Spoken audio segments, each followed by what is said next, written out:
Could the new monarch keep his kingdom from disintegrating? Greetings, Regal Realm viewers. Today, we have some interesting news regarding the British monarchy. Charles and Camilla, the king and queen, made their first public appearance after the details of the coronation were made public. However, they were met with protests outside York Cathedral amid new allegations. Camilla appeared relieved that the news of her lofty title was known to her subjects and that the minute she would be crowned with her husband was on its way. According to royal experts, the Queen's title has elevated Camilla to the top of the royal hierarchy. As the Easter holiday approached, their Royal Highnesses appeared outside York Cathedral on Clean Thursday to distribute so-called alms to members of the public who had distinguished themselves in service.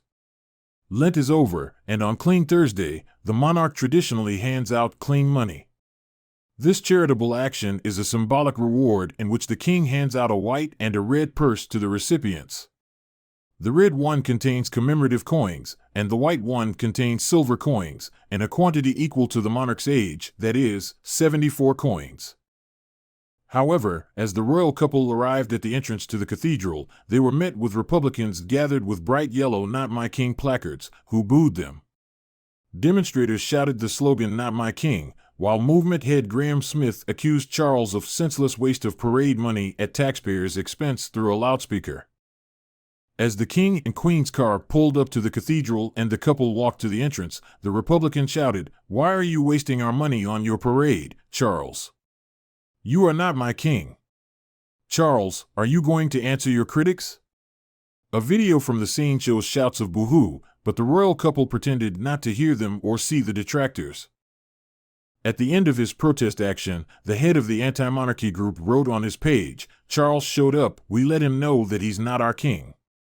It's clear that Charles has a lot to think about, as other concerns threaten to shake the British throne. The king has announced his willingness to join the investigation into the monarchy's connection to the slave trade, following the discovery of a document compromising one of the ancestors of the current British monarch by American historian and Doctor of Sciences Brooke Newman. According to the records found, King William III owned shares in the Royal African Company, which was involved in the transatlantic slave trade. Buckingham Palace said the king was very serious about this news and was ready to take part in the investigation.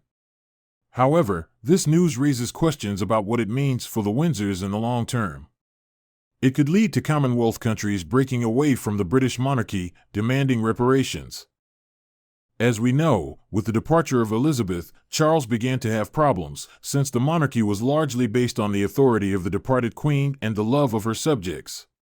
Could the new monarch keep his kingdom from disintegrating? The question is rhetorical. In conclusion, it's clear that the British monarchy is facing a challenging time. Charles and Camilla's public appearance was met with protests, and new allegations regarding the monarchy's connection to the slave trade have emerged. It remains to be seen how these events will affect the monarchy's future, but one thing is clear: the British monarchy is in for some big changes. We will keep you updated on any further developments. Thanks for watching Regal Realm, and we'll see you next time.